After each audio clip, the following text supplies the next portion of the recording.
Poppies! What's up, guys? We're here. We're live. Welcome to a stream for a to be named later live stream podcast. Which I don't know. It was Monday or last night, and I just wanted an excuse to do a live stream with the hardcores. I'm sure a lot of the hardcore faniticos are going to be the ones listening to this later on and in the live stream. So shout out to you guys. But we're joined today. But, it's just my friend Robbie, man. Robbie Strazynski. What's up, Robbie? What's up, Joey? Great to hear you, man. Great to see you. Great to just be a part of the whatever you want to call this podcast. I'll say hi to all the poppies and shout out to all the shout out guys. All right. So as you can tell, Robbie's he's a lot more whiter sounding than I am when he just said that. Shout out to all the poppies. What did you call them? Poppies? Poppies. Like poppy seeds on a bagel, baby. All right, so you guys might not believe this, and I was shocked when I found this out, but Robbie's only a few years older than me. So when he told me this, I was like, there's no fucking chance you're like 2 or 3 years older than me. But he alleges, he's like, how old? You allege you're 32, is that correct? I am 33. 33. The gray hair says otherwise, but my kids will tell you I'm 33. All right, so one of the reasons why I like Robbie, and a couple of reasons why. He does a lot of poker writing for you guys that haven't maybe seen him or heard of him or you haven't seen his stuff. And he's got a lot of hustle, man. The guy, he hustles, he works hard. He attacks writing and the whole idea of creating some type of written poker content from a unique angle that I feel like not a lot of people out there do.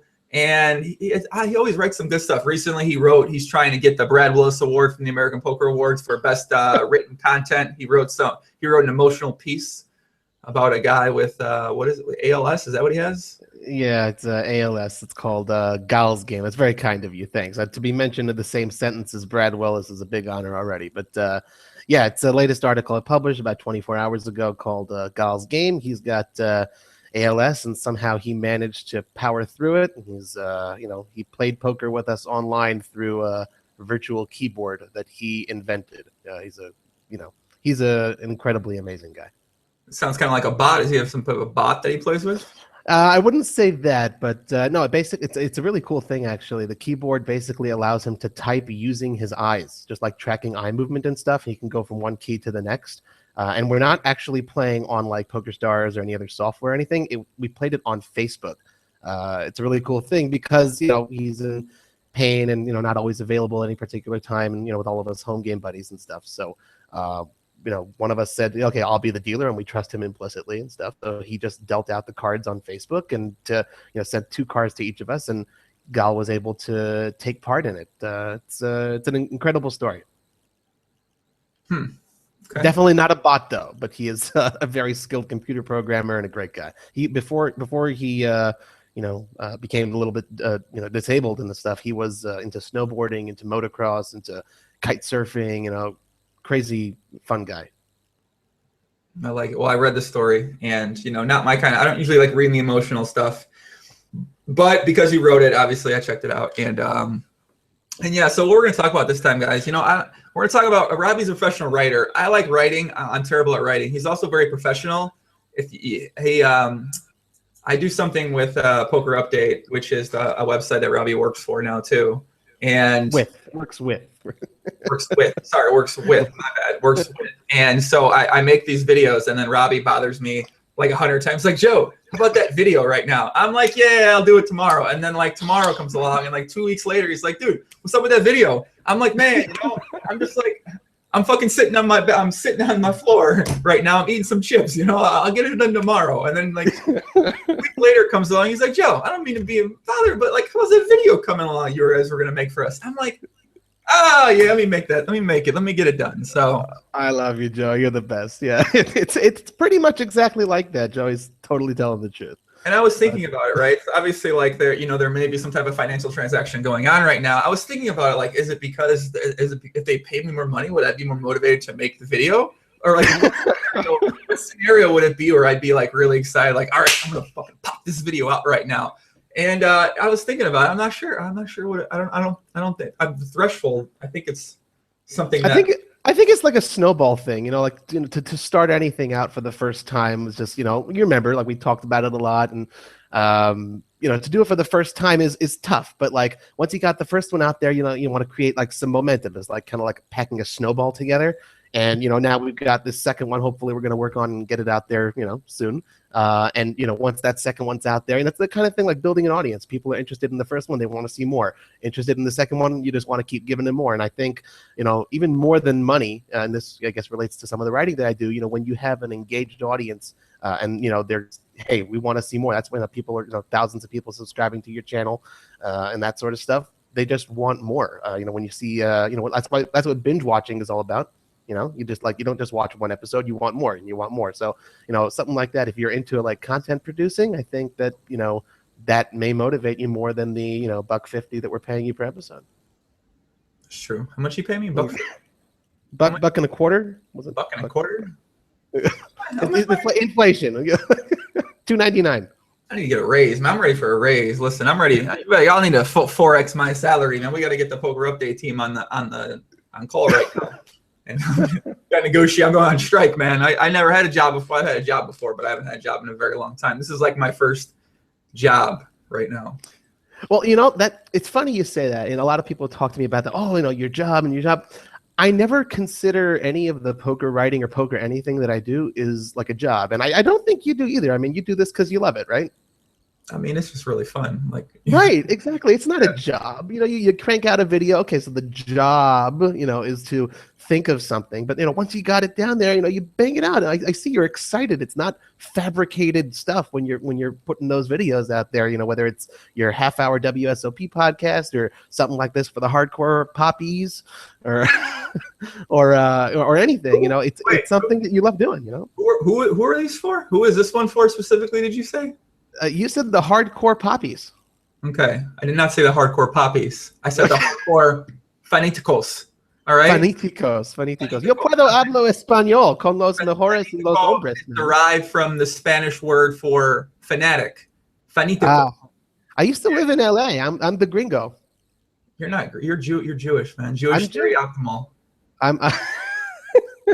I guess you could say that. But I do, yo comprende un poquito español. Man, you made that. That ain't even. Come on, that ain't Spanish. No, that's real. That's generic Spanish, man. Hola, cola, moza, papi. That's the uniqueness to it, man. There you go. Dang, everyone says that. No one says what I just said, except the hard. They say that too.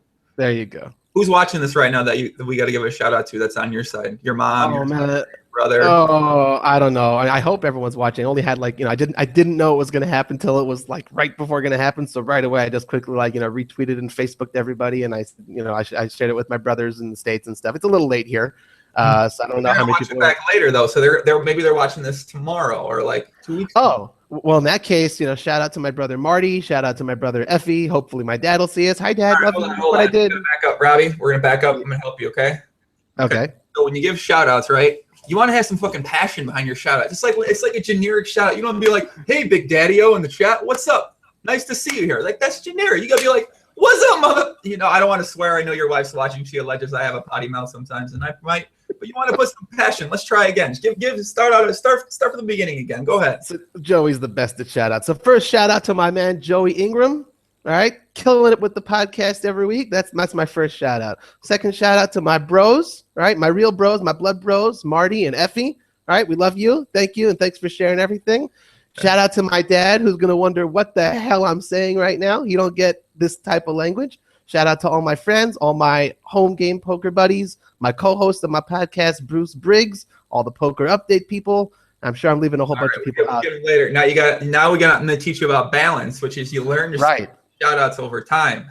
Right. So you got a couple now, and then later in like 25 minutes, throw in one. You'd be like, "Yo, shout out to my dad, man. I fucking love that guy, dude. He's always there for me, supporting me. He doesn't know what I'm saying right now." But man, I got a lot of love for that guy. Yo, shout out to my dad, man. What a great guy that guy. You are the expert. I'm learning new things from you every day, man. Thanks, Joey. Okay, man. Listen, I know you do a podcast too. I'm trying to make your thing more GTO that your podcast is. There we go. So your podcast is the top pair, top home game, top pair, home poker network. Something like that. It's the top pair home game poker podcast. Okay. What's like the idea behind that when you do it? What's the goal? What's the objective? What's the purpose?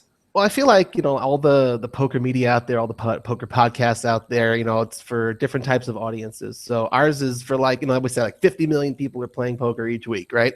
So I think it's mostly happening in home games. Everyone's got like their home game on Thursday night or Saturday night or Friday night, whatever it is, right? So that's the audience we're sort of catering to. And my co-host Bruce Briggs, he started it with a different guy, Eric, about 5.5 years ago, and he asked me to join him when Eric was leaving the show. And we actually just celebrated my 1 year anniversary on the show. And every other episode, we do it every 2 weeks. Every other episode, we have someone from the poker world. And the ones in between, which is talking about interesting home game stuff. Lots of articles on Poker News get put out there about the types of situations that pop up if a police come to your door, at the home games, or what type of cards to use, what type of chips to use, who should pay for the food, all the types of interesting things that pop up at home games, and to what extent should you actually be serious, or is it all about the fun? If there's a cheater, what do you do about them? Handling payments, everything, like all that kind of stuff. Interesting. Okay. You playing home games, John? Well, I got some home game stories, kid, but we're not talking about them today. That's another story for another time, right there, man. All right. We do have some people in the chat right now. Marco, my boy Marco, what's up, Marco? Puppy. Marco alleges he got a haircut. I'm pretty sure it's gonna look something like mine, short on the side, short in the back, and some sort of length on the top, because a lot of people seem to like getting my haircut for some unknown reason. Ben Hellstrip says, shout out to your dad, Robbie. What's up, Ben? Thanks a lot, Ben. Shout out to you. Shout out to everyone in Ben's family. No. Damn it, man. That didn't sound genuine again. Okay, he gave you a shot. You're like, oh, shout out to you too, right? No, but in a good way. See, now you can tell that I'm 33 and not in my 20s, with the lingo and all that stuff down. But I'm getting there. We'll learn it. Kids these days with their shout outs, I don't know how they do it. I'm learning from you. It's okay. I'll take you under my wing if you take me under your professionalism wing, my friend. All right, that sounds like a GTO arrangement. I like it, man. We got my boy. All right, Daniel T. GG, see you later. What's up? Hola, colamos. Marcus, Daniel T. Seeing the Stackfish. Oh, GTO plays. What's up, GTO? GTO's got a little holiday coming up from school, man. He's gonna be enjoying it with his lads, his fucking boys. They're gonna be having fun. I'm trying not to swear. I know your wife's watching. Your kid. No, not anymore. She went to sleep. I'm trying not to. It just I don't know, man. I get fired up sometimes. That's good. That's what drives good content in general. Whether it's video or written or audio, passion, man. That's what it's all about. And even playing poker, you can't just show up to the table, and say, okay, I'll play today. It's gonna suck. You got to have that passion to play. You got to want to do it. You got to want to do a good job. My question is, right? When you say that, how do you know that? How can you say that? Well, as a player or just in general? How can you say that? Yeah, that's my question for you. Well, I can say, just from personal experience, it's like if you don't have energy to go ahead and do something, and let's say you hate your job, right? You're going to go ahead and do it, and you'll get your paycheck, right? And you'll show up every day because you kind of have to, and whatever, it's just a job. And most people, in the world, they sort of talk about their job, like, okay, whatever, do it.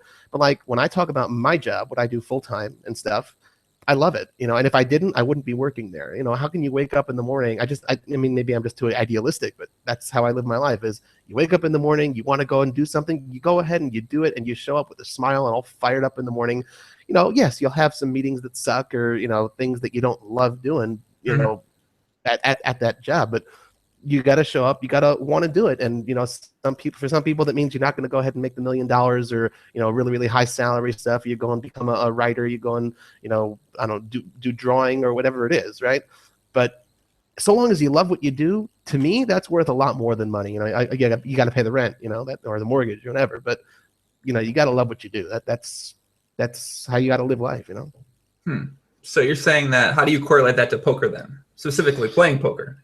Well, poker, I think, we'll just take a few examples. Let's say some guy, recreational player is really excited every time he goes and plays, because it's not what he does for a living and it's his break, every single week or every other week, and he goes and gets together with his buddies. That's a fun thing to do. He's not going to make a living doing it, and if he loses, he'll get all pissed off or whatever. No one likes losing, but, he'll come back every single time excited to go and play with his buddies, have that experience. That's the excitement. You go and play poker for a living, it could be a real grind. I mean, I never done it myself, but from all those things that I've read and, you know, things that I've heard and people who I've spoken to about it, you know, once you get like disillusioned, once you lose that passion for it, and you just sort of like show up, or you travel the circuit and you're like, okay, whatever, and you don't have energy to play, you ought not to be sitting at that table. You got to take a break until you miss it.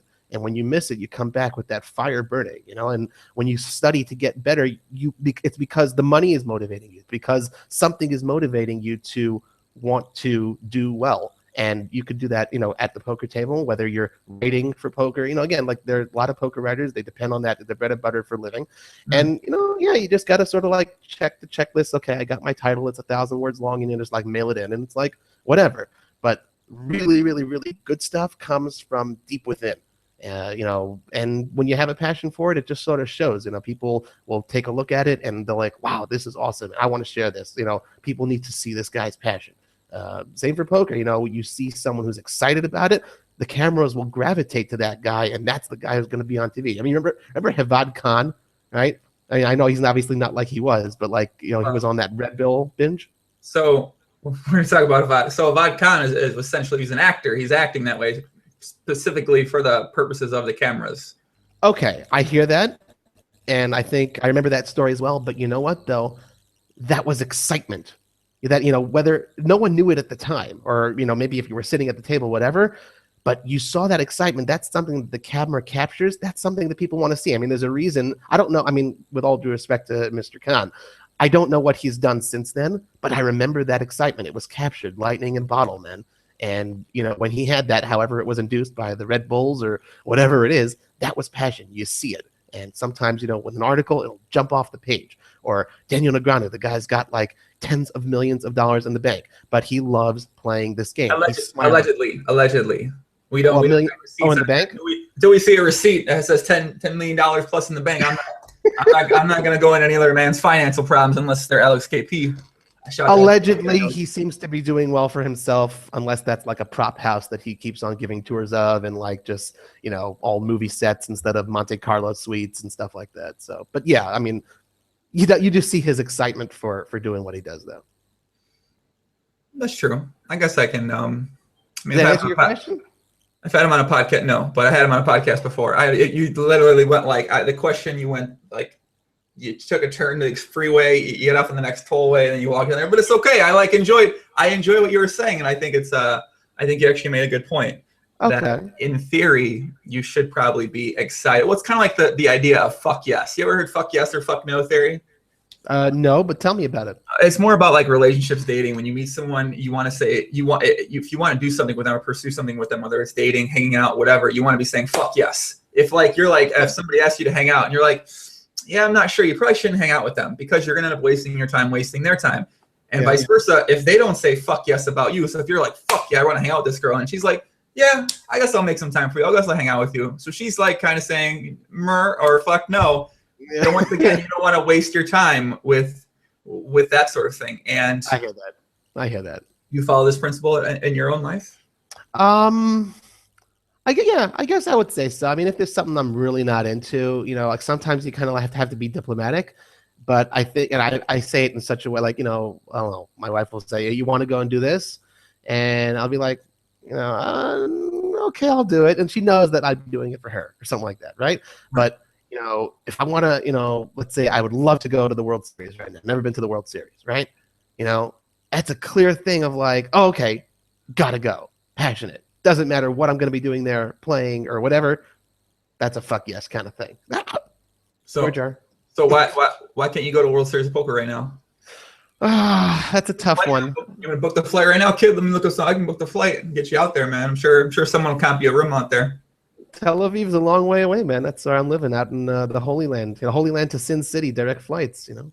Oh yeah, you live in Israel, correct? Which I do live in Israel. It's like 7,500 miles away from Vegas. It's not the GTO place for a poker lover, but you know, from the Holy Land, you know, the redemption will come, I guess.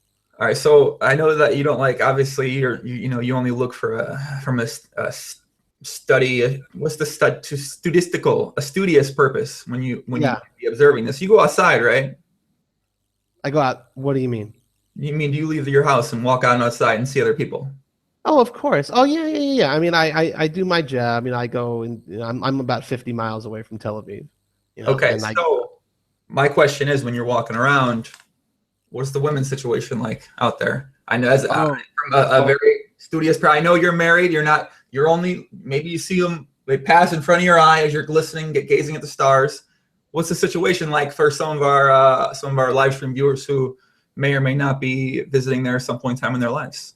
Okay, well, first of all, I'll just say the right thing, then I'll get into like the fun stuff. Well, see this, you know, that's my ring. Miriam, shout out to you. There's a shout out there because I love my wife. She's the best thing that ever happened to me.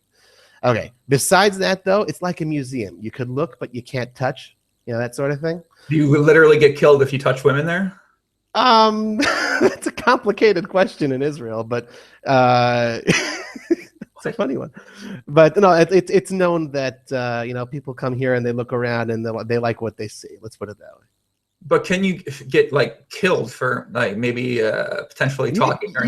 You get killed for a lot of much more serious things here in Israel, man. Like that sort of stuff is just, you know, like everywhere else in the world. You know, you can hit on someone. I mean, listen, it sounds like it's not like everywhere else in the world. If you can walk around there and potentially engage in a conversation, maybe you take her back to play chess at your hotel or something like that, and then you could potentially get murdered by her. Well, I'll tell you what it is here. That's like, because Israel, like, you know, there's a little bit of, you know, we're kind of a homogeneous kind of population, a lot of Jews here. So we're sort of like one big family in a sense. So there's homogeneous means like we're all like each other. You look a little. No, I know that's the second podcast in a row. Homogeneous was used by a person. Because Sauce used that. I was like, what the hell does that word mean? Mr. Sulsky. There you go. So now you know. Yeah, he used that word too. Okay. So we're a bit of a homogeneous population. And, you know, so I guess the flirting and the talking is just a little bit more natural. We're just sort of like one big family here. So, you know, yeah, it's a little bit, I guess, more laid back than, you know, other places. Okay. Tim in the chat says, Papito crushing Joey. What does that mean, man? You legend someone's crushing me? Tommy said, Joe, do you have an edge on D-Neck's heads up playing PLO? What kind of fucking questions that, Tommy? You know I do. Come on, man. Let's not even. Of course I do.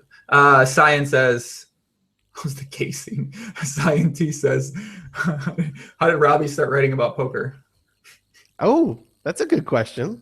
Thanks for the question, man. Shout out. No. I'll get it one day.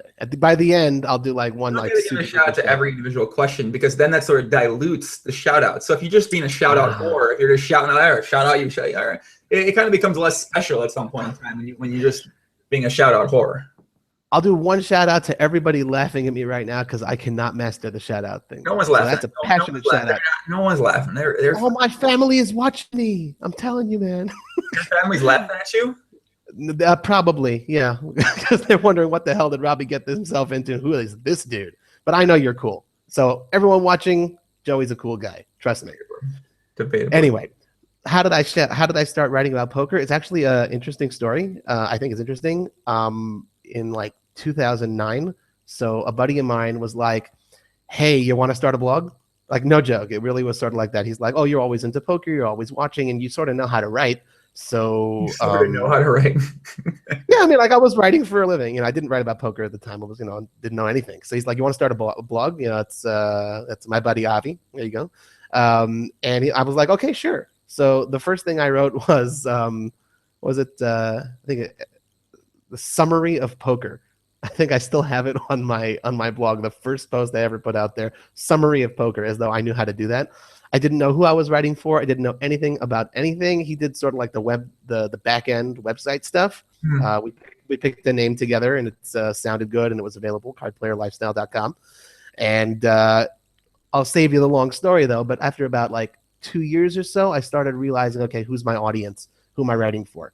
And in like 2011, mid 2011, I bought out my partner. He said, okay, I want to move on to other things. And then I sort of like owned it and started from there. And, you know, I have like and all the poker players, they got their graphs, like the online graphs and stuff.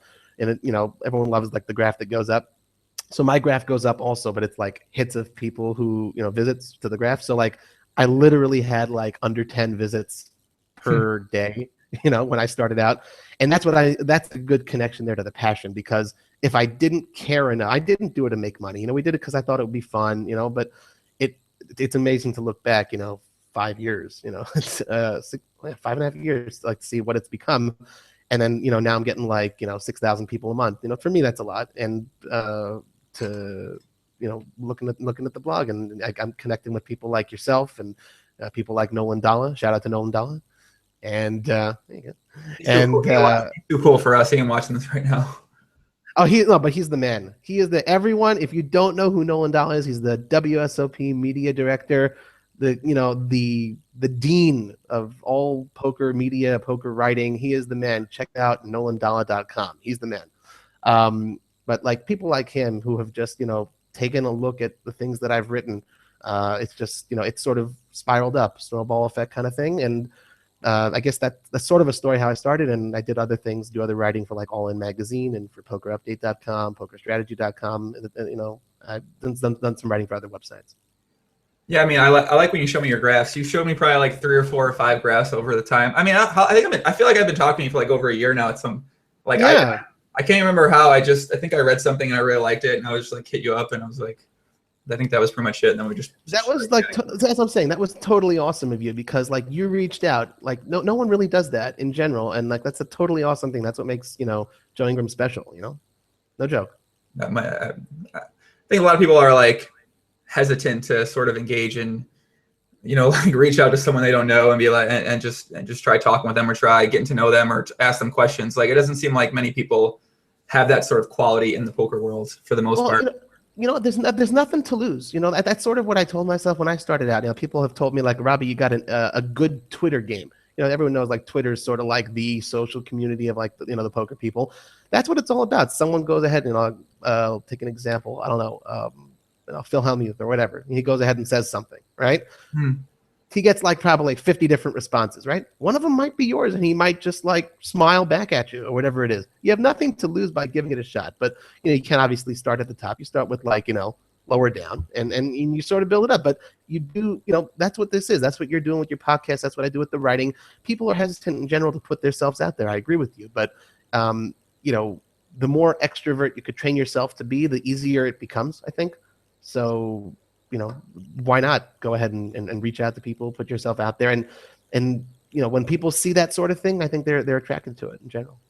Yeah, this is new, yeah. I mean, I guess I have a lot of people that reach out to me, and I mean, I get a ton of messages from people on various different things, and I probably engage in some sort of back and forth relationship with maybe 2% of them, because I don't know.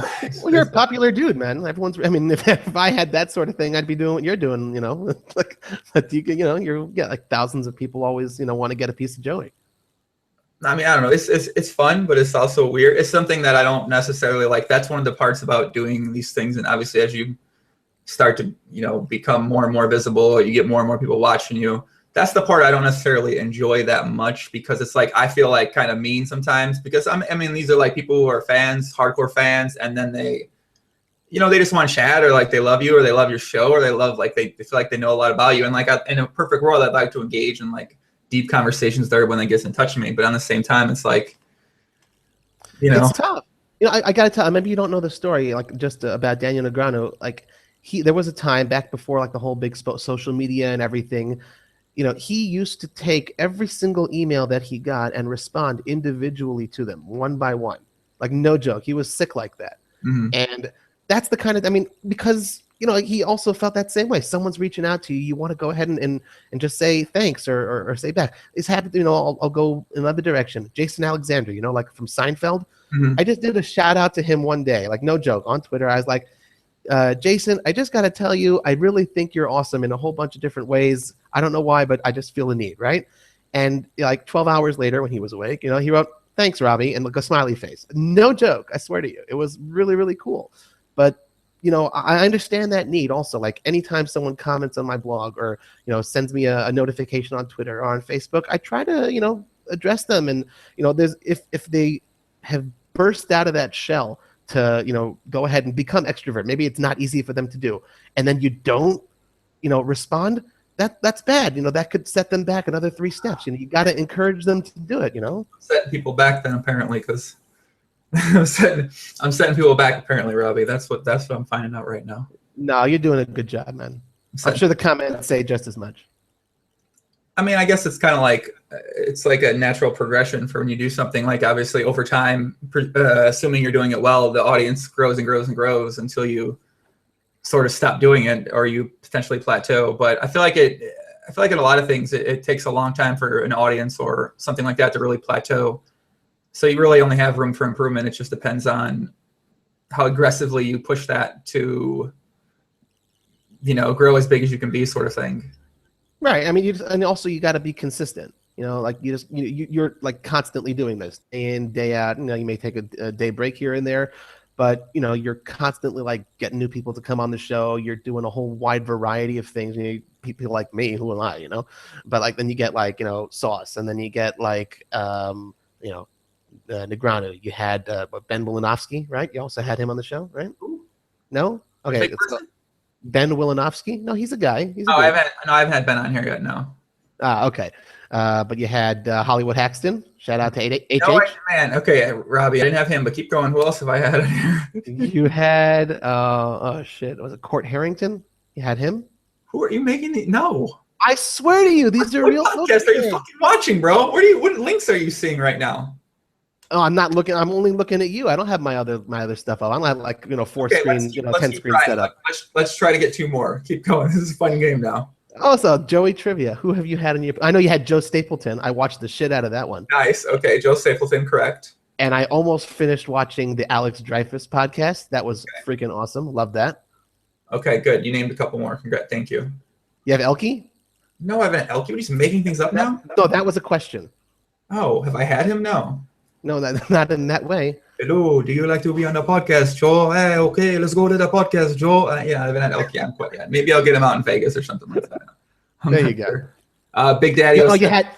Go ahead. You had Adam Altwies, right, and Mark McLaughlin. What's his name? Steve McLaughlin. Steve McLaughlin. Yeah, Adam. Those are my guys. Those are my old guys, man. They're cool. I mean, dude, your podcasts are really, really long. I love them, but it's difficult. I got a busy life. I got 3 little kids. I work full time. I try to watch as many as I can, but I shouted out the good ones. Do you think GTO would be to turn? Yeah. Do you think GTO would be to turn them into a maybe make 2 of them? So one is the regular one, and then one is the a condensed version of the best. Of the best of the best parts of that thing. So like a 45-minute to an hour condensed version, and then the whatever it usually ran, that version for people who want it. Man. GTO is to do a little bit of everything. I mean, just like in poker, you got to switch gears. If you keep on doing the same thing over and over, okay, people get used to it. But you have like your half-hour version, you have your 1.5-hour version. Like, I'll take an issue from professional wrestling, right? So they did that brand split of like Raw and SmackDown, like the WWE. You heard of them, right? So, and they do everything. They do like these little 5-minute vignettes, and they do like these 30-second vignettes. It's just all about like, content. Here's a great idea for you, Joey, because I know you're like, into the editing now. Do a blooper reel. I would love to do a blooper reel. I hate editing. I hate it. That's why I do everything live. Okay. So learn editing and do a blooper reel. I guarantee you that's going to be one of the most watched Joey Ingram videos. A blooper reel of like, guys like me messing up, shout outs. Or something like that. Everyone loves blooper reels. I like the idea. It's like a quick, could be like a quick highlight reel sort of thing of like the best moments. But I guess those are so, challenging to do for the most part. Because it's like, well, of course. Listen, it's a challenge, but when you do it right, it's it gets that audience. That's the thing. Like sometimes, like you said, the editing is difficult because it's like more time and more work and stuff. But like I'll tell you, I'll bring it back to my article for a sec. When I write something, there are these guys, they'll produce like 3 or 4 articles a day. I swear to you, I don't know how they do it, that type of productivity. But by me, I'll like stew and simmer and think and edit and until it's ready to go out. And only when I really feel, and sometimes I'll sleep on it and then like release it in the morning. That's when you publish. It does take that hard work sometimes, but you got to do a little bit of everything. You're mixing it up with like the live broadcasts, and you do like the WSOP 30-minute broadcasts, that sort of stuff. So a little bit of everything. That's definitely GTO. And keep on pumping it out there, man. That's the way to stay visible in people's eyes. Well, hey, I already made a prediction to before that. I think in 5 to 10 years, you'll be a much more visible person in the poker media world on some type of level. Because I think you're going to keep grinding. I think you're only going to it's only going to continue to rise and rise. I'm not sure like what type of aspirations you see yourself that you could be. Like, do you want to be like a solo media sort of poker media reporting, like have your own site and like that be your primary thing, or like if you want to work for a different like you want to work with a different website or company or anything like that? Honestly, I haven't given too much thought to like long-term, like 5-year planning or anything. Like if I look back 5 years and you told me I'd be where I am today, which is where I am, I'm thrilled to be there, but like I would never believe you in a second. But like in general, I want to just, like you said, I want to keep on grinding, and thanks for those kind words. I want to just, keep on grinding it up, maybe get like 10,000 people a month on my site, keep on writing for other outlets and being involved. This is my first live broadcast. I've done like podcasts, I've done, written interviews, I've done writing, I've done a whole bunch of different stuff, but like branching into new things, maybe like presenting or whatever. People have told me I have like a great face for radio or something like that. No, let's be honest. If we're like power ranking the people on the media side of things who like maybe look better than other people, I think you'd probably, I think you might be ahead of some of these other people like that. So I don't have the Remco beard thing going on or anything like that. That's some power there. But shout out to Remco. But like I try. I gotta get a haircut soon. Get that image together. But I would like to try new things, and I guess there's just something fun about being out there and doing good stuff and having it appreciated. So, slowly build that grind up from the writing to the podcasting, and now maybe do a little bit of presenting, and we'll see where it goes. But I'm always open to different sorts of working with people and working with different organizations. And when someone, I will tell you, anyone out there, whatever it's for, whether it's for a job, whether it's for playing poker, being staked, or for writing, when someone says, here, you want to try this? You always say yes, and then you figure it out. I was so nervous going into this live broadcast, and I was like, oh, I need to take notes. And Joey's like, oh, it'll be fine. It'll be good. It'll be great. And notes, bro. Notes around here, dude. This is no notes. And now I'm feeling all comfortable. This is awesome. Well, Robbie, now grab those opportunities. Now you see why my podcast goes so long, because this is apparently I'm good at making people feel comfortable on the podcast. You are the man. That's what they say. I don't know what I do. I'm just, I just chat. And then all of a sudden, this is also why I've had a lot of success dating in my life, believe it or not, because apparently I put the women at ease when I'm on a date with them. We're playing some chess, having a margarita, or like some quesadillas, or some sushi, or something like that. So sushi, is that a New Mexican dish? Yeah, it's actually it was derived out of Tijuana. And I don't have a backstory. I gotta think about that. I never even used that word. I never pronounced it, sushi. But now sushi is S-U-S-H-E-E. The last E's got that little squiggly line above it, though. And you could get it at Target, I'm sure, also, right? Nah, that's generic. We don't use pronunciation. We don't. Well, let me turn it around on you. Just ask you one question. You said like I've been successful at dating. Well, what does that mean to be successful at dating? What do you think? Well, I don't know. I'll tell you why. Because I met, the person who's my wife. I met her when I was 16 years old, and I married her at 20. So I never really dated. Okay. So I think successful dating. I'm curious. What did I miss out? So I may or may not have at some point in time in my life. Not anymore, of course. I'm retired. I have different outlook on things. But when I was younger, I may have dated a lot of women, whether it's like a first date or a second date, or we'd hang out, and they may have been. I think most of the time they're fairly attractive. Obviously, in there sometimes they're not always all attractive. Whatever. What happens? You're young, you're having fun. Yeah. And I think I was always really exceptional at making a fast connection with pretty much everyone that I'd hang out with or go on dates with. Mm-hmm. I'd go on a date with you. What's up? I'd go on a date with you. What are we gonna do on the date? I don't know, but I'd go. You want me to take you to my go-to spot, get a little steak, give you a couple of margaritas, get you a couple of drinks. Sounds like fun. It would be like a totally amazing experience. Exactly. Make you feel good, take you to the bar down the street, put a little song on, maybe do a little dance with you, give you another drink, start making on the dance floor. All of a sudden we're going outside, we're walking home, there's a beach, we're walking on the beach, take a quick stop back to my place, and before you know it, Reverend Child. I I love it. It sounds like fun. That sounds successful. Well, congrats. I mean, come on. Like, if you told someone that, if you were talking to a woman potentially, I mean, obviously you've done this ever, so you don't know. But if you're talking to a woman, you tell her that. Most of the time, if they say no, like, you don't want to hang out with them anyway. Like, they're boring, whatever. If they say, like, oh, that sounds like fun, then you go take them on it. Like, that's how. I mean, I hear that. I'm retired though. Like, I had a girlfriend for a long time, and now I have a different outlook on dating and relationships completely. So you're on a break. No. I broke with my girlfriend in February. Now I have a different outlook on dating and relationships. I'm not like I used to be back in the day where I was just no relationships, all dating. Now I have a different focus instead. Okay. Instead of a lot of meaningless dating and relationships with people that I know I'm not going to have much interest in a couple weeks later, I've chosen to forego that type of thing in order to pursue. I mean, this is like a standard thing. I think as people get older, they come to this realization. I hear that. It sounds like the GTO move. I hear that. I don't know, man. That's very debatable, Robbie. That's very debatable. What, my use of GTO? No, that was good. Big Daddy-O said, loving this so far. I got to give some comments here. Big Daddy-O said, loving this so far. Big Testy, first live stream. Very interested in his story about how he started writing. Thank you for your work, both of you. Much love. Thanks, Big Testy. He said,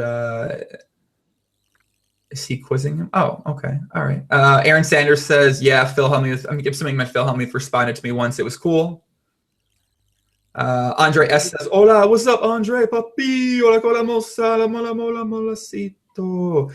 Tommy said Rob would be banned from the chat if he said Hollywood was on the podcast. Yeah, I probably would have banned you from the chat if you said Hollywood Hexton was on my podcast, because sorry about that. It's okay. He's never actually been on here, but it's okay. At least I didn't pronounce it like Alex. He was like, Hike Hexton. I love that guy. And it's like, what an accent, man. It's the most endearing accent. Alex Dreyfus, when he was on you, he's like, Hike Hexton. And you're like, who?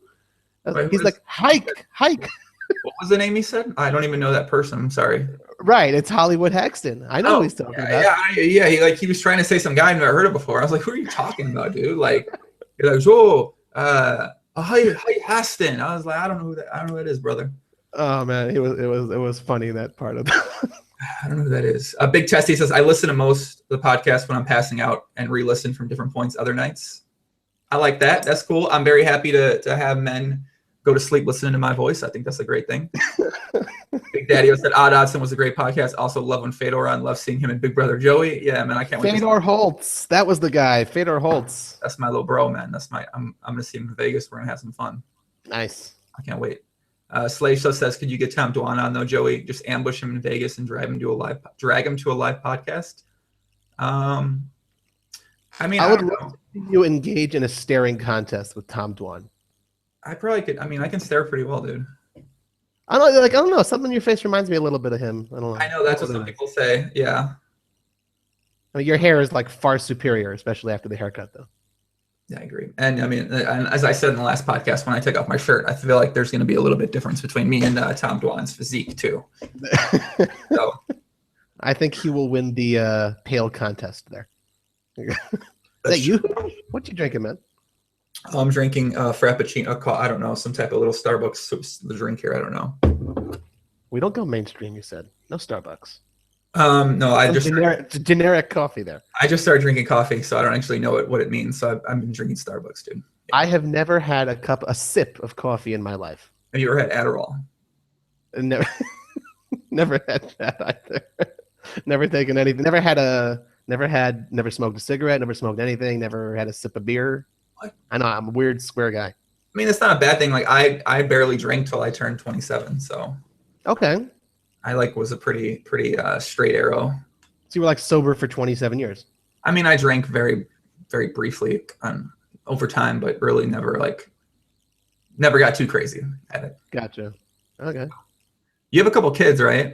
I got 3 of the most amazing kids in the world that I know about. That's what I'm saying. But I got 3 kids. Yeah, they're 7, 5, and almost 3. They're all sleeping right now. Are they men or women? Well, my oldest is a girl, Abby. She's 7, and my middle one is Ami. He's 5, and my little one is Shira. She's turning 3 in August. Do they have like an Israeli and tan going on with them? Do they look? Do they look as no. they look? I mean, no, they speak fluent Hebrew, like obviously at kid level, like because they're here in school and like kindergarten and stuff.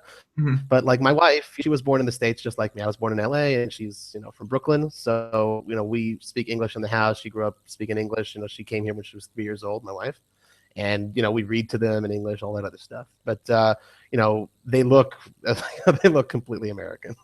Mhm. And they sound American when I think maybe with a slight lisp or something when they speak English. Hmm. And I know they'll be watching this in like, I don't know, once they turn 18, once I allow them to watch this. So shout out to my kids. You think they're gonna watch this ever? I sure as hell hope so, because they're going to want to know how their daddy became the coolest, most awesome media poker guy ever. I hope. And if not, then I'll look stupid and then they'll laugh and that's fine. So I think that'll happen though. I'm serious. I think that'll happen. You're very kind, Joey. I think that'll happen. Well, you have to understand, I sort of do have I sort of can influence that as well. So, I mean, I could, I have an influence on those type of things, which is it's kind of fun. You're what we call an influencer in our line of work in marketing. Is that true? Am I an influencer? Oh, 100%. You know what an influencer is? Someone who, I don't know. Tell me. I really like. So when it comes to marketing, I'm good at poker. Like I like playing poker. I like PLO. I'm not necessarily like a marketer, advertiser, editor. Like I don't know anything about that type of stuff. Okay, so I'll give you like a little trick. One of the like people say like I have a good Twitter game, right? So I got like 1,200 followers. Let's just take for example, right? So how many people actually are going to click on something that I tweet out there? That's for my 1,200 followers. Let's say like 1% if I'm lucky. So it's like 12 people. Right? You can actually check that now with analytics. Yes, analytics, baby. So that's a GTO thing. Thank you, Twitter. So the thing is, who are those 12 people? Who are your 1,200 followers? And if one of them is Joe Ingram, and if one of them is Daniel Negreanu, if one of them is Nolan Dalla, if one of them is KevMath, shout out to KevMath, right? Because he's the best thing ever. Cyborg for poker. Everyone loves KevMath. If those are your followers, those are the big influencers. And if you could produce awesome content, if you could produce stuff that people will want to read and you get their eyeballs on it, I'll be very frank, I'll be very straightforward. And that's my tactic. Like, with this Gal, we started out, the podcast here with Gal's game about talking about his story about overcoming ALS and all stuff. I am working my butt off to try and promote this thing. Not, mostly it's usually to get traffic, but this one, I believe it needs to be told this story. So I'm reaching out and, all the people I've networked with, that's my little sphere of influence, because who am I? But I try to get to those influencers such as yourself. And if they agree, if they say, hey, Robbie, you produce some awesome stuff, people need to see this, then they will go ahead and, let their people know. I just hope so, at least. And, at least for Gal's story, that's what needs to happen, because he's a remarkable, inspirational human being. And, if you guys are watching this, whoever you are, and if you're seeing me tweet it repeatedly, there's a reason. This one is very, very special. So that's how you contact your influencers and you develop real relationships. Like you said, we've been talking for a year before, we finally talking live here on the podcast, but that's how you do it. You got to be real. Yeah, that's it. You have an interesting Twitter. You do have an interesting Twitter game. I'm not gonna go so far as to say at GTO, because a lot of people get upset because sometimes you used to tweet out things all the fucking time, like the same link all the time, like 10, 15 times. Like Robbie, like I was like, Robbie, you got to chill. You're 100%. Like, now you've been studying, I think, or somebody said something to you. Like I think some girl said something like, "Why do you keep saying the same thing?" and stuff like that. And shout out to Katie Stone. There you go.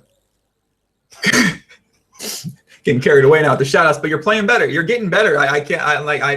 You're getting. I learn very, very quickly. I have a much more balanced, range, when it comes to Twitter now. It's true, but I just realized though people are in different time zones. I've put out something now. Someone who wakes up 6 hours later ain't gonna see it probably. So you got to repeat it a little bit. But what I'm into is not just broadcasting, sharing my own stuff. I read a shit ton of stuff when it comes to poker. I read poker news, poker listings, poker update, poker this, poker that. If I read it and I like it, I will share it, because, a rising tide raises all boats. It's good for poker what these people are putting their effort into writing.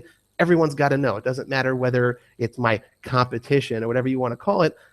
Everyone wants the game to grow. And so you got to share everything. So, and once in a while, I'll try to slip in there my own stuff, I feel like a lot of the stuff written isn't very good. Put it like that. It's not very I'll agree with you. entertaining, unique, engaging, insightful. It's more generic, the same old. Okay, 100%.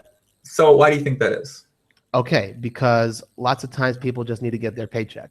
You know, you'll have a freelance writer. He's bang, bang, bang. Okay. No joke.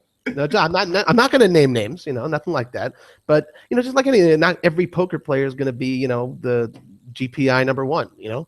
So you'll have guys who just need to write 20 articles by the end of the month in order to get their paycheck. And sometimes you're just not motivated. Sometimes the money just, you've been doing this for a very long time and you just don't care.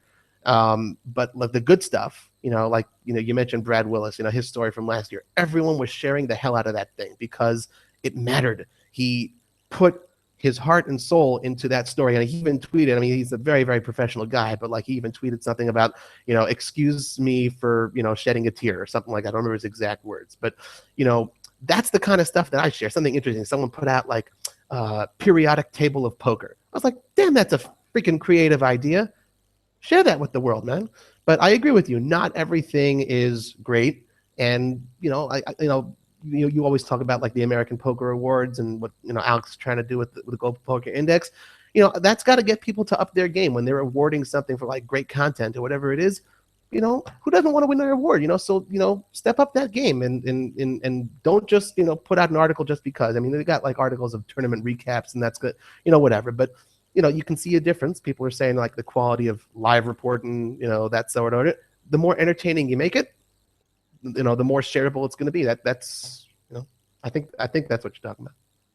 All I know is the American Poker Awards doesn't nominate me next year. I'm going on a riot. I will start a rival to whatever the fuck they're doing, and I will dominate them. I will dominate whatever it is. I'm going to dominate them. That's my. I will nominate you for something. Poker Awards thing, and I had 5 to 10 years. I will make it the biggest fucking Poker Awards thing in poker. They got a forever villain. Now I work 24 hours a day. I got Supernova elite work ethic over here, so I'm fired up. Now I'm getting excited. I'm not motivated at all to do anything for the most part right now, which is that's the bad thing. Because if I was, I don't know. It's hard to find that motivation at some point in time, Robbie. I hear that.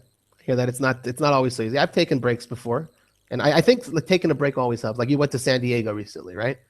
Yeah, but that didn't help because I may or may not have engaged in some things that might have been against terms of service of the United States. So. And that's the problem. That's you lose focus. You engage in activities with some people. Maybe. I hear that, but sometimes self-motivated. Look, what's a great motivator? And I'll just go back to Daniel because he's awesome. He puts out his goals for the year, and I've imitated that. I've done my own goals for the year, my top 10 goals. And anytime I find myself losing focus or losing motivation, I'll just say, hey, Robbie, January 1st, you published your 10 poker and poker blog goals for the year. Look at that. Which one are you not accomplishing? Oh, man. And that's a good idea. That'll get you motivated.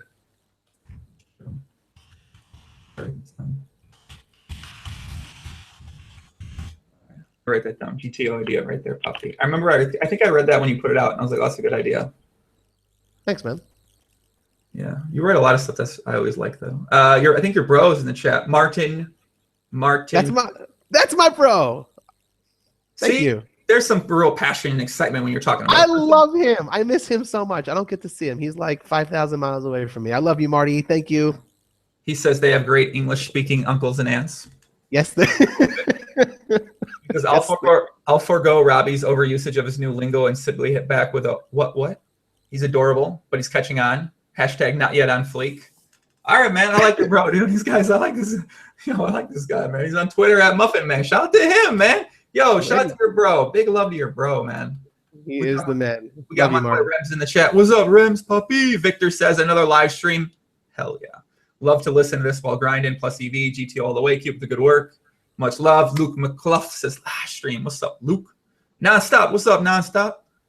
Puppy. Nonstop recommended a podcast guest to me. And do you get to reveal who it is? He can be all cryptic.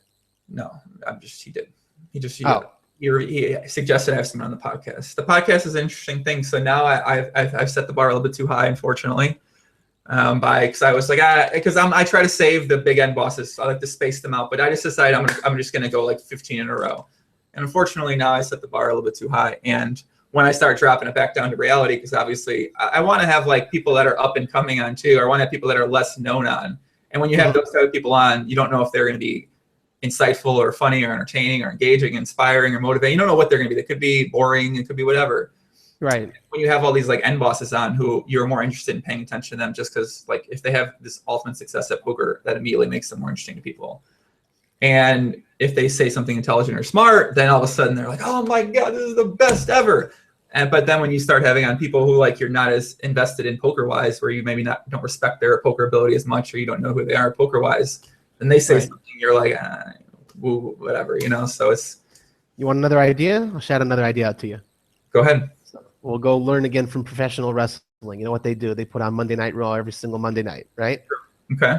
And then they like every single month they got like their pay-per-view going on, right? That's like the big show. I know they got their network and stuff, but in terms of like how they schedule stuff, how do you keep it fresh and interesting? So yeah, you got to just like, you know, keep on putting it out there. You know, they got the whatever kind of shows, but maybe you should like schedule it for yourself and say, okay, you know, every third week I'll have like the end boss, or every, you know, fourth week we'll have like, and we'll build it up or whatever, like, and you hype it up in advance, and you tell people, okay, 1 month from now, like, you know, say you get like Phil Ivey, you know, let's just say you get him somehow.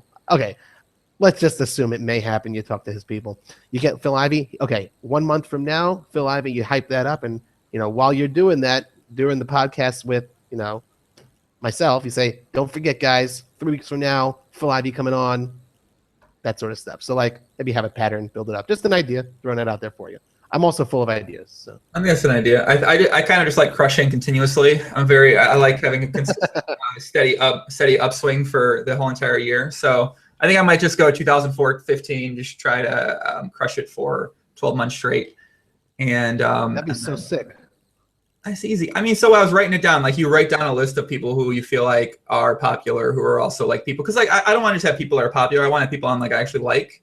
And like most guests I have on, I know from PLO or know from online, or like know of them through friends of friends. So I don't just like completely really don't know somebody.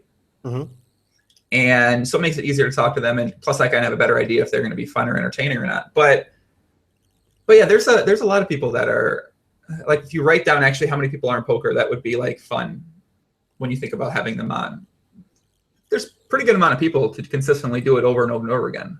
Yeah, for sure. I mean, sometimes I guess at some point you'll get into like the repeat guest thing. Well, I love having repeat guests. That's like something I really enjoy, because like those are like I become friends with them, and like I love having repeat guests on, because usually the guys you have on repeatedly, like, you know, Fedor or Pratouche or my friend Sean Lafort or, you know, Ansky, like those guys are really awesome. So they're, you know, you don't really mind having them on because they're usually did a pretty good job the first time. For sure. Yeah, so yeah, you gotta just keep rolling with it and keep on, you know, asking, you know, bunches of new guys. Yeah, I think poker media, you know, we should try to do like something. I mean, I love keeping some ideas to myself, but I'll tell you, you know, get some poker media guys on. I go, like you said, it's more for the hardcore, but you have some really, really exciting people. Like get Remco on this show, man. Me and Remco talked about doing something in Vegas. There you go. We're gonna do something out there. I mean, I like those guys. They're pretty cool.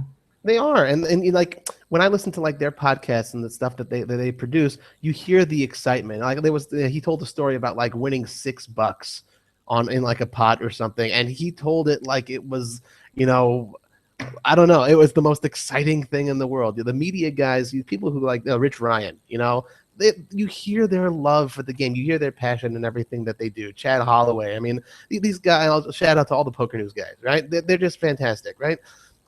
You see it, you know, even like all the bluff guys, you know, they love what they do. Get them on, you know, people, when you see, like, I don't know, I'm just like some random guy, but, you know, all your people who are watching right now and they see someone excited about poker, hopefully that excitement is contagious.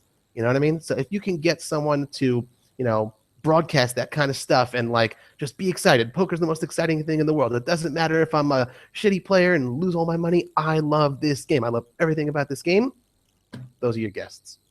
Well, I would only have you on in that case if you were a very big degenerate, because then you'd be funny and we could laugh at your misery, sort of thing. Gus Hansen, man.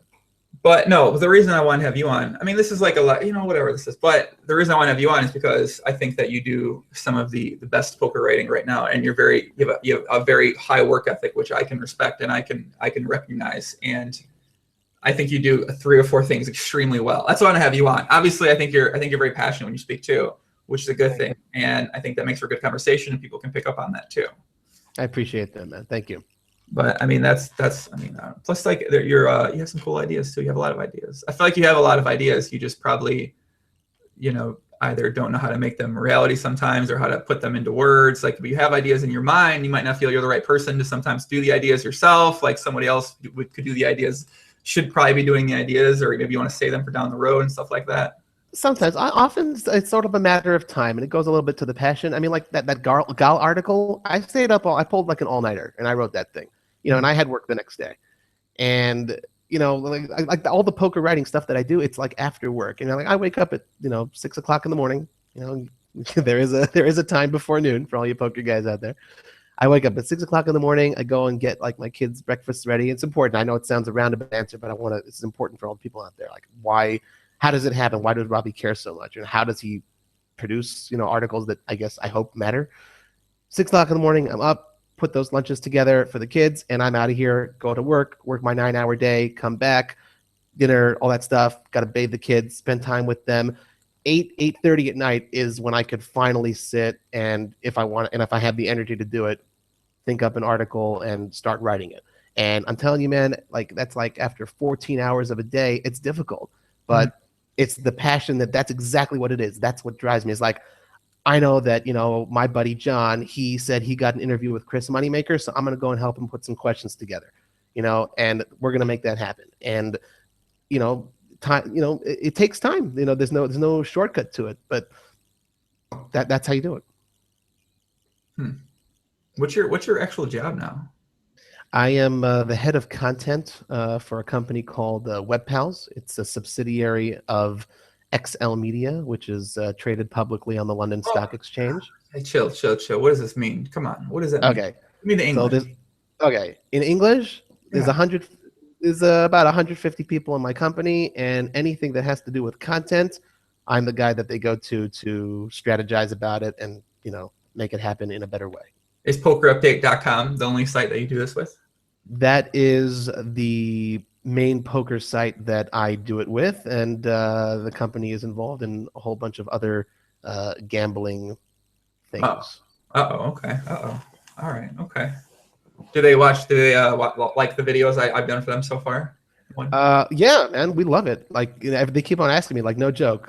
Like, they're like, when's the next video? We love him. We got to put out another one. I swear to you, man. That's why I keep looking. Yeah, I'm getting my agent. I got an agent on the phone. I've been talking to a poker representative, because he claims I can be doing a lot more and making a lot more money. And I'm like, hey, I'm playing PLO, man. I'm trying to make $1 million this year. I don't need to worry about that. But he said he thinks it's a bad idea for me not to think about it. So I'm gonna. Brian? No. Okay. Can't mention any names. No problem. I don't know of any other company besides Poker Royal. That's all the way in. No, I mean, it's not like an official thing. It's not like, it's like a back the truck up and like, let's make something happen here. So right. I'm not going to do it anyway. Your bro said, I said, one of the things you could do is, if you risk oversaturating your audience with a guest, is to focus the conversation each time on a specific subtopic. That way you don't overexpose your stars, and at the same time you can reutilize them and keep them fresh and space them out. Keep them exciting for the next time they're on. That's actually something I'm going to copy and paste and think about more. He is awesome. No joke. I feel like a lot of the guests I have on repeatedly, normally like it's pretty unique discussion points all the time. Like there's always so much to talk about. So usually it does stay pretty fresh for the most part, but that's actually something to think about though. Could I give a shout out to Alessandro? I love you, Alessandro. He's sitting in Milan, Italy. Is he Italian? He is Italian. Well, no, he's not there now. He's in the Netherlands right now. He works there, but he's Italian. I'll tell you who he is. He is the guy who helped me. He's my partner. He works together with me on the Poker Notes Live app. Got to plug that thing, man. That's my app. I know that's right. Why don't you plug some other things? No, okay. Okay. Poker Notes app is an app that works for live poker. You have it on your phone. You can take notes on players at the table, correct? That's right. Why can't we use our notepad to do that? Why do we need the app? Because we're living in 2015, man. You know, I think we've gone beyond the pen and paper. Everyone's like already on their tablets and on their phones, you know, so why not use the downtime and be constructive with it? Otherwise, you can look like you're from, you know, the 19th century and write something on a little piece of paper. And it works, no joke. I mean, that's sort of where the idea came from. I was sitting on a train one day and I was like, why are we still using a pen and paper? And, you know, my buddy's like, hey, we should do like an app. And, you know, that it sort of came from there. And Alex Alessandro, he's the guy who developed the app. He's an Android developer specialist. He did the iOS app, and you know, I think that's what it's all about. You're already on your phone, you have it with you, and might as well take notes and you know, improve your game. You know, you see a tell, put it down. I've got a great commercial for that. You know, like nice deep voiced guy. You know, for the app, the Poker Notes Live, and you know, it's always good to take notes. You take notes in school, you can't remember everything. You know, so at the poker table, you notice something, write it down, remember it, study it, and use it for next time. There you go. I set you up for that perfectly. You see that? Do you see this? Thank you very much. You see what I'm doing here? So, like, no one even realized I just did that. And I'm just laying it up for you, kid. You are the man. I appreciate it very much. No problem. GTO thing to do, man. For sure, man. My boy Andreas, man. What's up, Andreas? Andreas, I make these. I play a lot of basketball. I make these couple of these videos of me playing basketball, doing my workout. My friend Andreas, shout out to him, lives in Poland, has a wife, new child, took me out raging when I was in Malta. We had fun. He's tall. He's really fun to go out with. I literally wish I had him all the time to go out with me because he's extremely fun. Anytime you have like a 6'6", 6'7", like Hungarian Polish guy, I think he's Polish. I think he's Hungarian. I don't really think he's Polish. Is he Polish? He might be Polish. What's his last name? Andreas Facchetti. That doesn't sound Polish, man. I feel like he's not Polish. I feel like his wife's Polish and he's Hungarian. Possibly. Yeah, anytime you have like a big guy who's also funny and talkative and likes to dance, you need a guy like that in your crew at all times. That's like it's a very ideal guy to have. Plus he's like, yeah, big guy. I love it. But how tall are you? I'm like 6'2", 6'2.5" or something. That's pretty big. You're built, you know. Yeah, I'm getting bigger. I got a workout prep at right now, so I'm trying to maximize my shape. My diet's coming along really well. Trying to get the, you know, obviously Vegas is coming up. I'm gonna have my shirt off a lot out there at pool parties and stuff like that. So I can't be the out of shape podcast guy. I got to be the in shape poker player / conversationalist. Where are you gonna stay when you're there? Vidara. Ah, nice. Okay. Shout out to Adam Altweiss, man. He make sure you know, hey, Vidara, man. Vidara is where we're staying at for like a month. There's no poker room there though. It was area, right? Area's right there. I don't play live poker, man. I'm going there to see people have fun.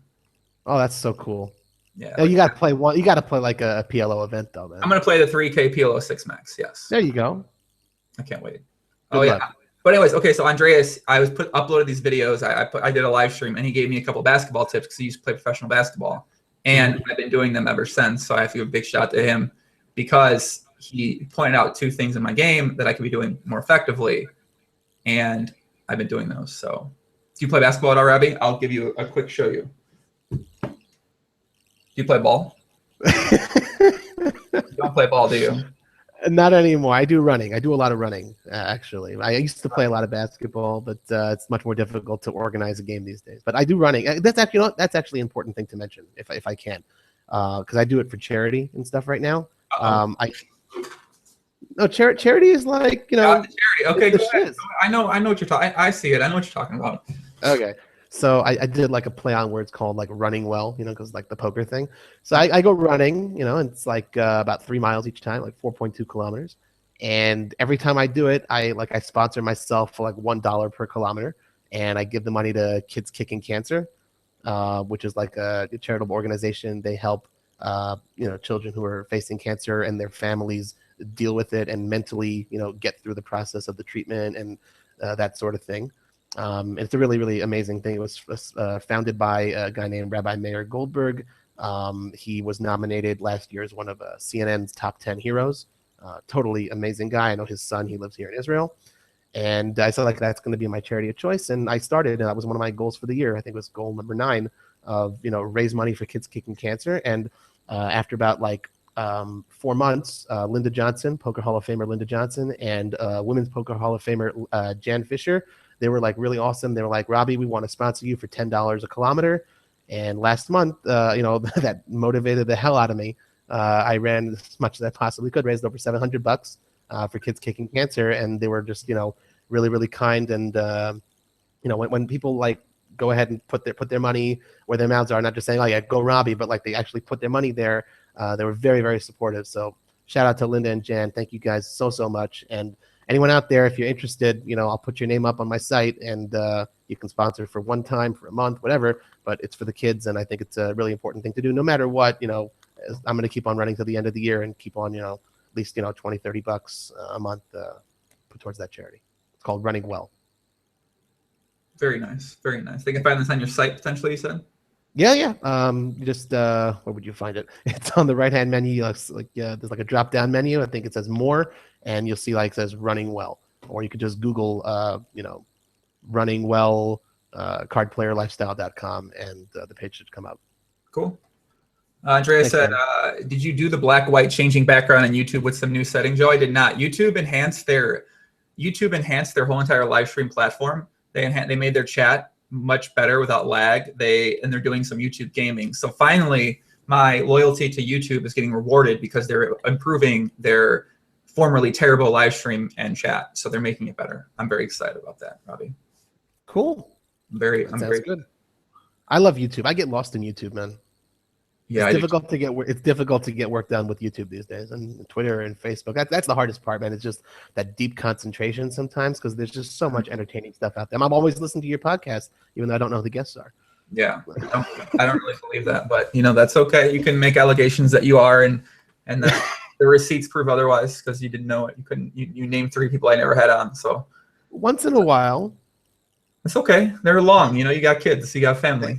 They are, man. They're very long, but I love them. They're long. I like how you said, they're long. It's okay. But they're good. Hardcores. What's up? Yeah.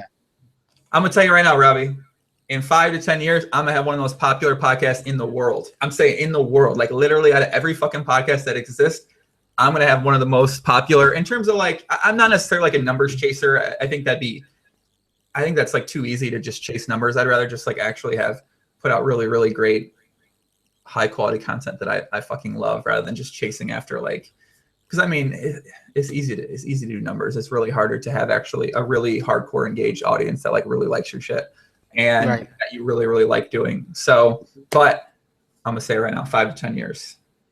Oh, hey, man, sounds like a good plan. It'll be people from all over, all types of genres, all types of niches, all types of success. You'll transcend poker, man. Well, I'm gonna still do poker, but it's gonna be people outside of poker as well too, though. Right. Exactly. That's what I'm saying.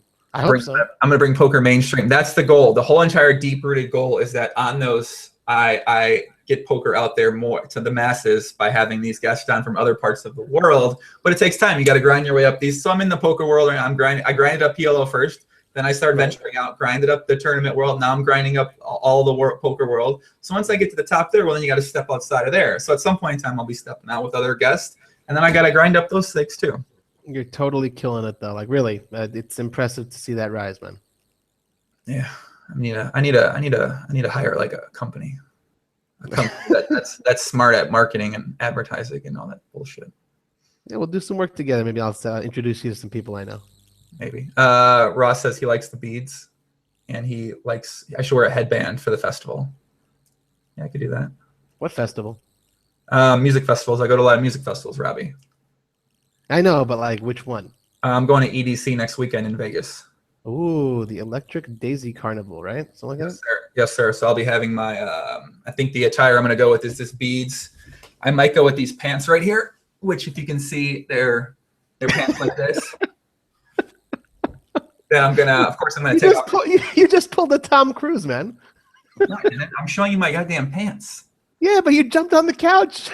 I'm going to take a chair, Robbie. What kind of weird thing are you into? But no, I'm going to take off my shirt, obviously, because it's hot in Vegas, of course.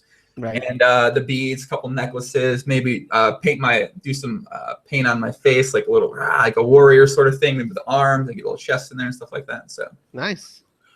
Sounds fun. Yeah. I can't wait. We're going to talk about one more thing, and then we're going to wrap it up. So the idea I mentioned to you yesterday is something that I kind of want to do. But also, obviously, as you said, it's the grunt work, which is, what's up, Daniela Puppy? I'm trying to learn Italian. That's Italian. Do you know what that meant? That was Italian. Do you know what it meant? There is no way that was Italian. An Italian guy hears that and be like, that ain't Italian, man. That's not Italian. No, that was yeah, maybe It not. was really Italian? Listen, if I think it's Italian, then it's Italian. How is it not Italian, right? I hear that. Okay. So what does it mean? Okay. I don't know, dude. Asking questions like I don't know what that means. You're killing me. What does it mean? I don't know. Okay, the idea I talked to you yesterday is that the writing idea. So I like want to write, but like I just can't. I like writer's block or some sort of anxiety or some sort of like I don't know. I'm like not a professional writer like you. You're debatably good at writing. Martin says he's taken off. Nice show, Joe. Thanks for having me and Robbie in your stream. Much love, baby. Much love, Martin. Take it easy, puppy. Take it easy, pup. I'll give him a poppy. I'll give him a real good poppy there for. But yeah. So I know. I'll tell you why I'm laughing. He lives in a place. There's like a restaurant called Poppy's, like right next door to him. Oh my God. I swear to you.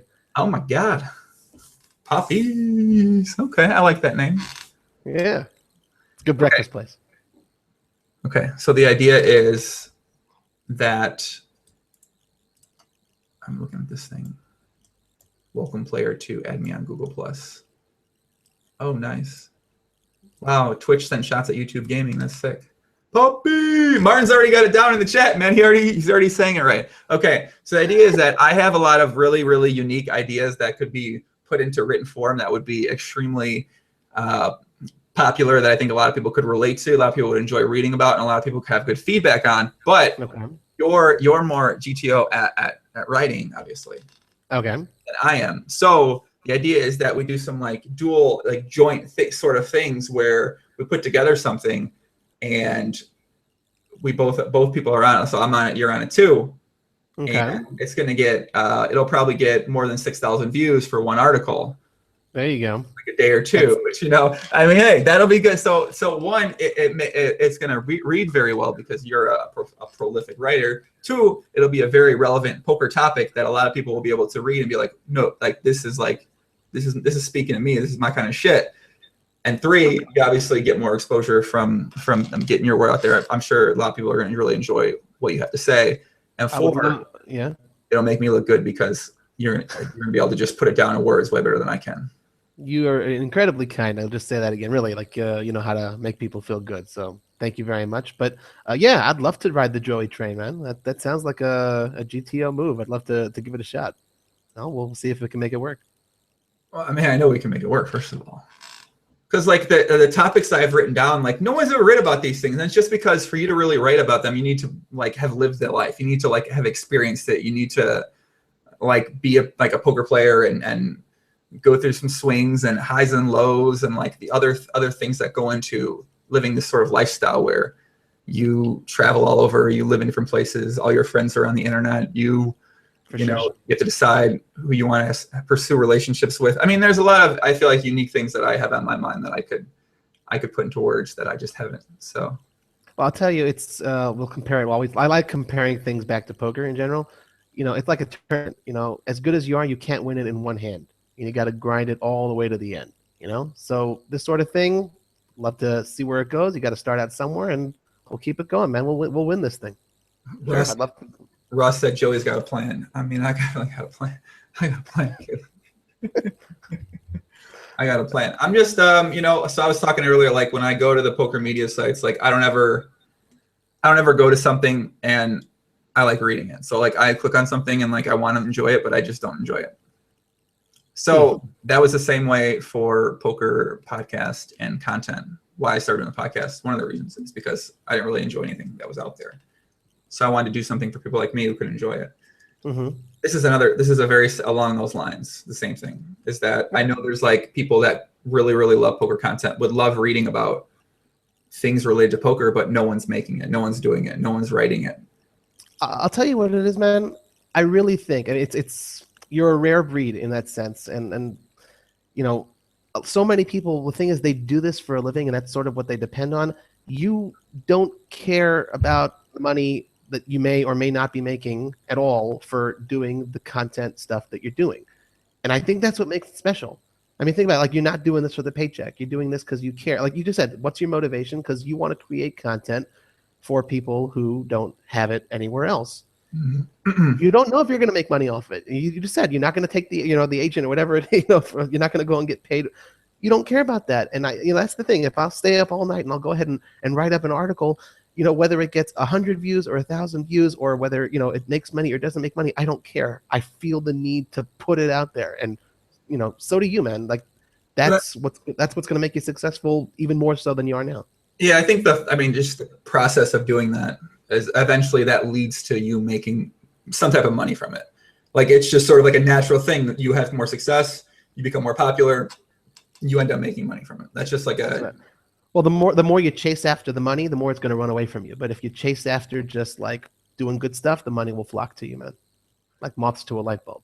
Yeah, I think you find a lot of people that are doing on Twitch, like they're very money hungry. They're just chasing the money. They just want, like, and it's like they're fucking noobs, first of all. And I'm not going to name any names of the people that are doing this, but like, one, you're not going to make money chasing money in poker. If you're chasing money from like making people buy your Javaro link subscription or some shit like that, or like you're not making.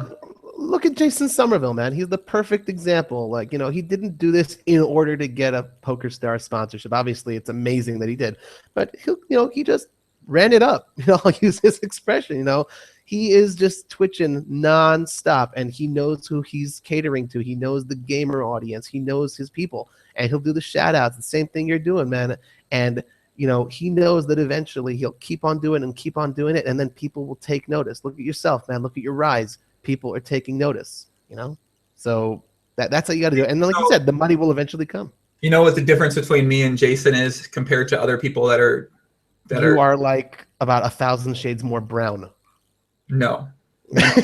Have you seen him? But no, I'm saying me and Jason are the same, and a lot of other people are different. Is that we actually have had poker success previous to doing this. I always think in poker that makes such a huge difference. So like I've had success at playing high stakes PLO. I've had success at doing the prop bets and setting I'm calling world records for the rest of my life, setting world records for that volume play, just showing that like type of extreme work ethic machine. Like, right. And I think in poker, like those things really matter. And that's probably why a lot of people, when they like a lot of poker writers, which I had a discussion with you too, a lot of poker writers, it's like they don't really play poker. They haven't played poker. So like, I think for a lot of people, when they're reading their stuff, it's just like, you can only think of it a certain type of way. For me personally, I mean, maybe some other people don't think that when they read some content, but I know when I think it depends, like it really matters who's creating it in terms of like what I think their credibility and respect level is, and why I should want to listen to what they're saying, or why I should give their opinion, some credit. Like obviously I'm going to read it and I'm going to keep an open mind, but at the same time, like if someone's saying like, oh, do this or do that, when I know they don't have any success doing it themselves, like why am I going to listen to them tell me what they think I should be doing? For sure. Like if a Brad Willis writes something, it doesn't matter what it is. Brad Willis wrote it, I'm going to read it, like you said. Or Nolan Dalla, same thing, right? I do think one other thing, though, like when you said that you achieved a modicum, there's another SAT word, a modicum of poker success. You have a little bit of that financial basis that you don't need to worry if it will be successful financially, all the broadcasting and the media stuff. Like all the stuff that I do as well, it's on my free time, like almost 1 o'clock in the morning right now. I'm not making any money from this. I love it. It's fantastic. But, I have my real world job, what I do with the company over there, that pays my bills. So this stuff, I just, I think that's also sort of a thing. If you're doing it for a living, it's a little bit more difficult to constantly do that, the creativity thing. But like, obviously you and Jason don't have to worry about that sort of stuff and can really focus your efforts, in gaining that audience and catering to that audience. Yeah, I think I probably put like 5% of my overall work ethic into the podcast type stuff, because no way. For sure. Like literally none. Like I put 85% or 80% into PLO. So like if I worked as hard at podcasting as I did PLO, I mean, I'm like, to be competitive at 5'10" and 10'20" online these days, or even 3'6", like you got to be literally one of the best players in the world at PLO. Like I don't care if I can necessarily explain something from a super GTO standpoint at PLO. For me to be winning money still at these stakes, you have to be one of the best in the world at it. because it's incredible. Hashtag humble brag, Joe. Like, but it's the truth. It's like you gotta be thinking about this all the time. Like you gotta be working at it all the time. And so I think PLO gets 75-80% of my focus. My diet and my nutrition and gym gets 15%, and podcasts get 5%. If that, like literally, I mean, I don't spend much time outside of doing them. Like I'll ask a guest, like, hey, you want to come on? They always say yes. So then they say yes, and then they come on, and then we do it, and then after that, that's it. And I go back to like I don't do anything with it. Like the Sauce podcast, I haven't gone to it anymore. I haven't looked at it. I've responded to some comments and that stuff, but I haven't done anything at all outside of that. I hear you. So well, I mean, like if you keep on creating, like one thing I try to do is like evergreen. You know what that means? Like evergreen content. Mm-mm. It's like an evergreen tree. It'll bloom every single year. So like I'll put it like I don't know. I gotta think. 9 topics you should never talk about at the poker table, right? So that's a good article, hopefully, whether you read it now or a month from now or 10 months from now or 5 years from now. It's like the type of article which will bloom over and over again. Some guy notices it and it didn't. That's why also I'll tweet it out now, even though I wrote it like 2.5, 3 years ago. You keep producing content like that, like someone never heard of it, just got into poker, and all of a sudden starts, he says, oh, Robbie's blog, he's got this, 9 topics. That looks interesting. He happens to be, I don't know, someone with, tens of thousands of followers or whatever it is, tweets it out. And all of a sudden that article that I wrote 2.5 years ago gets a whole new audience. So you got to go ahead and, remind people, hey, I interviewed, Sauce. I interviewed Fedor. I interviewed, Daniel Negreanu. Put that out there as well, because all your old content, it's great. Remind people about it. Like, again, I'll go back to the wrestling because they're just awesome. They got that WWE network. They always remind, oh, remember that amazing pay-per-view from 3 years ago? It's on tonight on the network. Don't forget, right?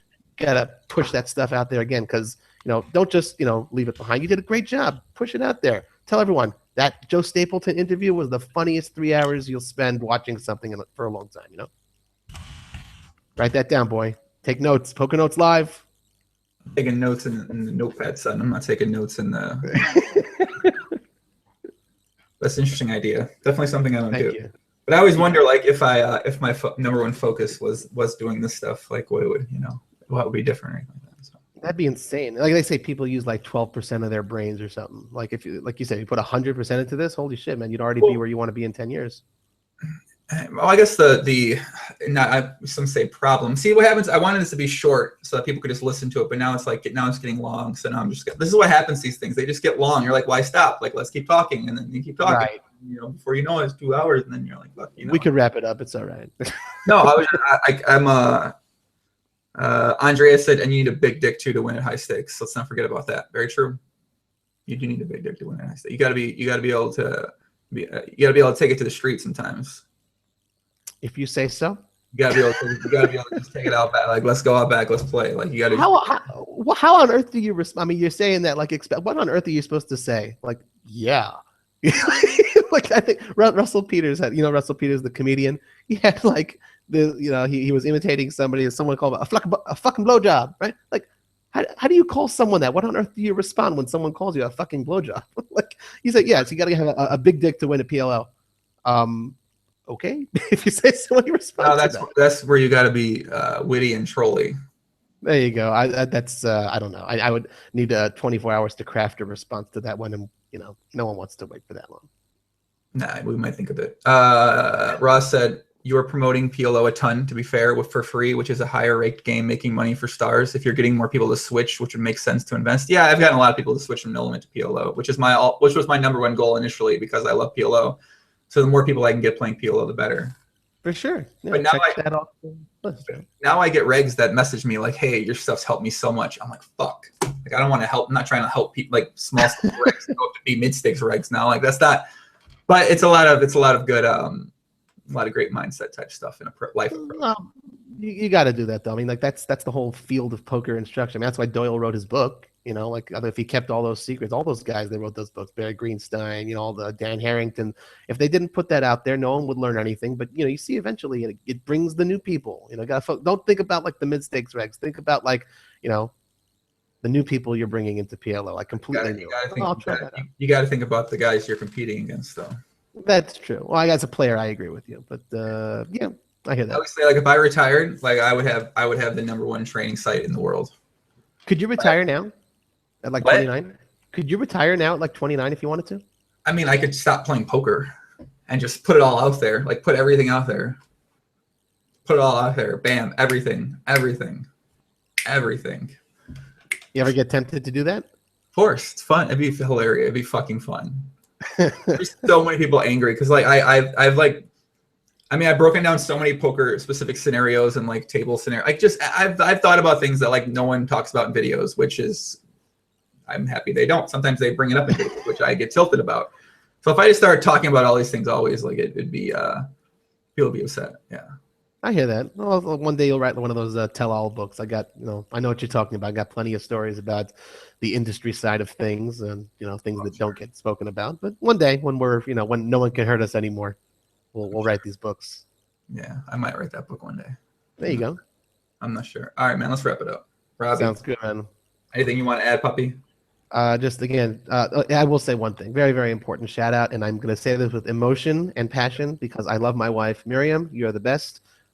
Staying up to 1 o'clock in the morning, and you have always been fine for all these years of me putting out the content and everything. You've just been wonderful. So, guys, happy wife, happy life, and she's been making me happy husband. I don't know if anything makes sense. It's really late, but everything I do, she stands behind me, and she has been wonderful. So, thank you for your support. And yeah, guys, whoever watched and whoever will watch.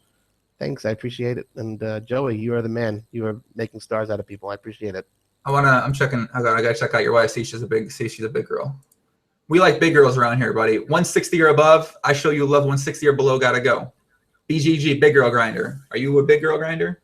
No, I would not say that. Oh my God, dude, it's not even like. Let me check. Yeah. Oh man, you're into the skinny girls, Robbie. Come on. She's the best. She's like a model, man. I got totally lucky. With Miriam. She's the best. She is. She's very beautiful. I have to agree. Thank you, sir. Very beautiful. Tiny. I mean, if she put on maybe like 50 pounds, I'm in. But until then, not gonna be able to do it, man. Not gonna be able to do it. We need a big girl around here. You ever heard my song? You want me to sing? You said it. I'll leave you with a song because you said you like to sing. I'll give you a song. Okay. Okay. All right. I need a big girl in my life. I need a big girl to be my wife. I need a big girl all on me. I need a big girl to fuck me. All right, that's my song. I'm saying that's it. You want to leave with a song too? You gotta make. Oh man, I don't have a song. I don't have a song. I swear to you, the only song is gonna be you'll laugh. No, you gotta it's got to be an impromptu song. The only song in my head has been the ABC song because that's what my little kid has been singing nonstop for the last like 2-3 months, man. That's it. That's all I hear. ABCs. Try a new one. A song? Make up a song. You make it up right now. Oh, I can't do that. I'll make it. I'm gonna do. Okay. I'll get you started. Okay.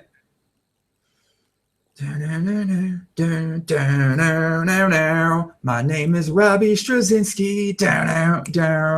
I love my wife, Miriam.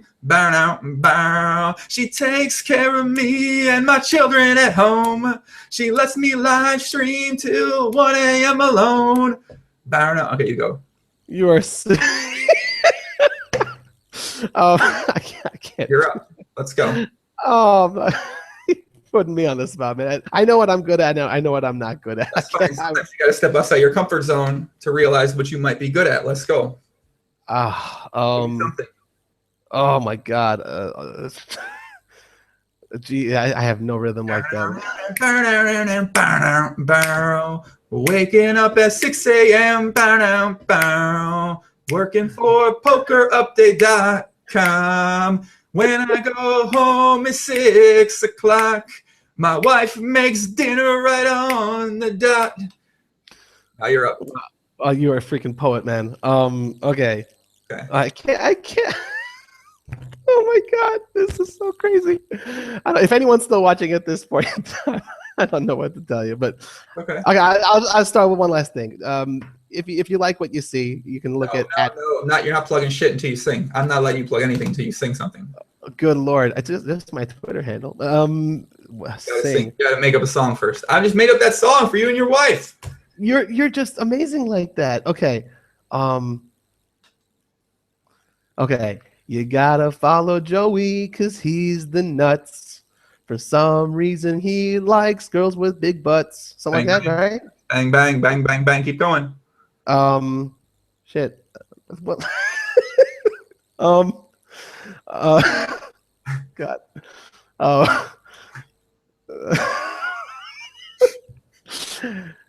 If I keep going like this, I'm gonna sound like a putz. Like, I don't know what else. I don't know. Give me time, man. If you had told me this, I would have prepared something, and I got something prepared. That's the thing. It's got to be impromptu, off the cup. Back the truck up.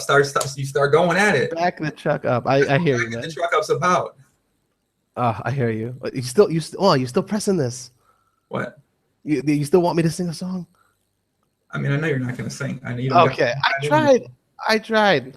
You got it in you, man. You don't have to. I thought you had heart. I thought you had soul. I do, but not that kind of song spontaneity. Think about you, Robbie. My heart melts all the time.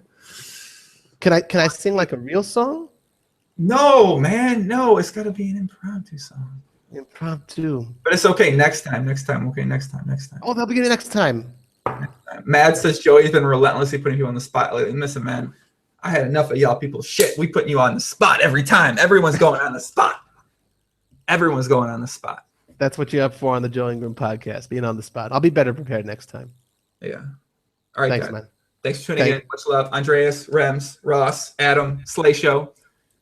Believe it. What's up, Believe it? Puppy. Janick Scott, Marcus, Daniel T. Ben.